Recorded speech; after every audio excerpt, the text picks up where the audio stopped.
नमस्कार सर। हाँ नमस्कार साहब। राजगढ़ में क्या माहौल चल रहा है? राजगढ़ में भाई नडिया मोहल्ले से हम बिलोंग करते हैं मुस्लिम समाज से, और मुस्लिम समाज का आधे आधे से ज़्यादा झाझड़ियों को वोट देने का है, देवेंद्र झाझड़ियों को, और बीजेपी का हम समर्थन सदा से ही करते हैं।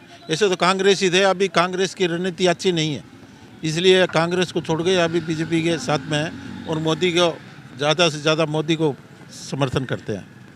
राहुल कसवा की अभी भी टिकट कटी है और वो कांग्रेस पार्टी में आए हैं, क्या वो कांग्रेसी विचारधारा को अपना पाएंगे?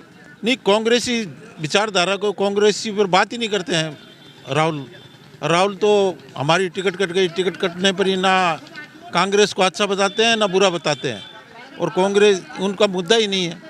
मुद्दा बस एक है, हमारी टिकट कट गई राहुल के पास। राहुल कसवा बोल रहे हैं कि व्यक्ति विशेष के कारण मेरी टिकट कट गई, ये कितनी बात सही है?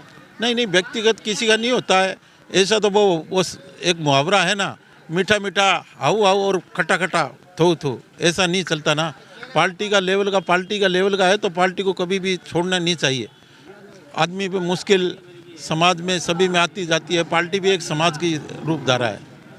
क्या राहुल कसवा के कांग्रेस में आने से कांग्रेस के वोटर घटे हैं या बढ़े हैं? देखो, मुस्लिम समाज में तो मुस्लिम समाज हमेशा से ही कांग्रेस का समर्थन करता है, पर कांग्रेस की सबसे बड़ी क्या खासियत है, जो मुस्लिम समाज को कभी भी अहमियत नहीं देते ये वोट की, और समाज में जब तक वोट की अहमियत नहीं समझेंगे वो समाज पनपता नहीं है। सर, आप देवेंद्र झाझड़िया को जो अब टिकट मिली है उनसे क्या अपेक्षाएं रखते हैं? देवेंद्र झाझड़िया ऐसे खिलाड़ी है और हमारे साथ पढ़ा भी है और नडिया मोहल्ले से वो सबसे वाकिफ़ है वो, और अच्छा लड़का है। इंशाल्लाह युवाओं को मौका देना चाहिए, और ऐसे विचारधारा किसी से। सर, मोदी जी चुरू आए तब बोले थे कि हमने 3 तलाक एक कानून बनाया, और उसका मुस्लिम समाज पर क्या असर है? नहीं, मुस्लिम समाज में ऐसे 3 तलाक का मसला पहले से ही बना हुआ है। मुस्लिम समाज जो मुस्लिम थ्योरी को अपनाते हैं, जो पढ़े लिखे इंसान हैं, वो 3 थ्योरी को नहीं करते। ऐसे समाज में कभी भी मुस्लिम समाज का ये पहले से ही है कि अत्याचार, औरतों पर अत्याचार को मना करता है मुस्लिम समाज हमेशा से ही। जहाँ भी है मुस्लिम समाज का ये मोदी की अच्छी थ्योरी है कि भाई औरतों को आगे बढ़ाने के लिए, और मुस्लिम समाज में पहले से ही औरतों को बहुत अहमियत देते हैं मुस्लिम समाज। जो पढ़े लिखे इंसान हैं, इसे पढ़े लिखे नहीं है और सब। सर, अभी राम मंदिर बना है, आप मुस्लिम समाज से काफ़ी लंबे समय से टकराव था, और उसके बाद अब फाइनली कोर्ट की हेयरिंग के बाद राम मंदिर बन गया। जैसे राम और राम रहीम सभी एक ही मुद्दा है। हिंदुस्तान में ये मुद्दा बना रखा था दोनों पार्टियों ने, और बीजेपी और कांग्रेस ये हमेशा से 2 भागों में बांटना चाहते थे मुस्लिम कौम को। मुस्लिम कभी भी राम मंदिर का उल्लंघन नहीं करते, पूजा सभी के लिए महत्व है, मुस्लिम हो या गैर मुस्लिम हो या सिख हो या ईसाई हो। हिंदुस्तान एक बगीचे की तरह है, उसमें सब आदमी एकजुट होने चाहिए, जब भी हिंदुस्तान की प्रगति है। नहीं किसी समाज को एक को ऊपर डालोगे दूसरे को नीचे चाहोगे, ये अच्छी बात नहीं है। मुसलमान मस्जिद मंदिर की कभी भी लड़ाई नहीं लड़ते, हमारे मजहब में भी है, पूरा समाज एक है, सब जैसा भी है वैसे भी आपकी प्रार्थना करते हैं, जैसे भी कोई भी समाज का है, सब समाज एकजुट है। सर, आप कह रहे थे कि मुस्लिम हमेशा कांग्रेस को सपोर्ट करते हैं, लेकिन जब 3 तलाक का मुद्दा लाया गया तो सबसे पहले विरोध कांग्रेस ने किया था इसका।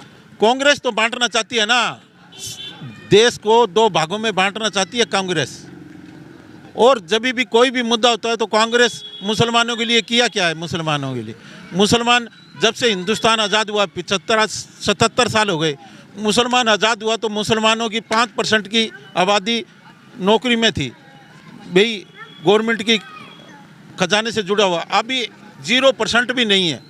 तो कांग्रेस ने मुस्लिम समाज को कुछ ही नहीं दिया है। ये एक भावना है, मुस्लिम वोटों का एक ब्लैंक बैलेंस बना रखा है कांग्रेस ने। बोला अगर बीजेपी आ गई तो तुमको ऐसा कर देगी, ऐसा कर देगी। समाज सबका एक सा है, सबको हक है किसी के देश पर राज करने का, सबको, चाहे गैर मुस्लिम हो या मुस्लिम हो या सिख हो या ईसाई हो, सबको एक समाज है ये। बहुत बहुत धन्यवाद सर। ठीक है, ओके। नमस्कार सर। हाँ सर। राजगढ़ में क्या माहौल है? राजगढ़ में यही माहौल है, इसने भाई ने बताया वो सही बात है। ये बताते हैं कि नेता लोग कांग्रेस के फितरत फैलाते हैं, बोलता है कि ये सब वोट इस मोहल्ले में कांग्रेस के नहीं होते हैं, सब लोग झूठे बोलते हैं, वोट तो अपना मर्जी का होता है, ज़्यादा बीजेपी के वोट पड़ेंगे। ये उल्टी रिपोर्ट फैलाते हैं कि बोला ये पूरे मुस्लिम तो कांग्रेस को करेंगे। फितरतबाद फैलाता है तो अगर कांग्रेस के नेता फैलाते हैं, बीजेपी का कोई भी फितरतबाद नेता नहीं फैलाता। देश का प्रधानमंत्री बना था नरेंद्र मोदी, तो उसके लिए फितरत फैलाया गया था कि बोला मुस्लिम लोग को मार देगा, काट देगा, वो बना देगा। लेकिन आज तक कोई भी मुस्लिम को नरेंद्र मोदी जी ने कुछ भी नहीं किया आज तक। और जो आपकी बार नया MP आया वो एक गुड नंबर 1 MP आया, देवेंद्र झाझड़िया, वो नंबर 1 आदमी। हम लोग तो यही चाहते हैं कि सब भाई उसको मिलके वोट दो और उसको विनिंग बना के भेजो। नरेंद्र मोदी कह रहे हैं कि 400 पार। क्या चीज? नरेंद्र मोदी का नारा है कि अब की बार 400 पार। बिल्कुल सही नारा। अब की बार मोदी सरकार 450 सीट में से लगभग 350 उसकी आएंगी। ठीक है सर।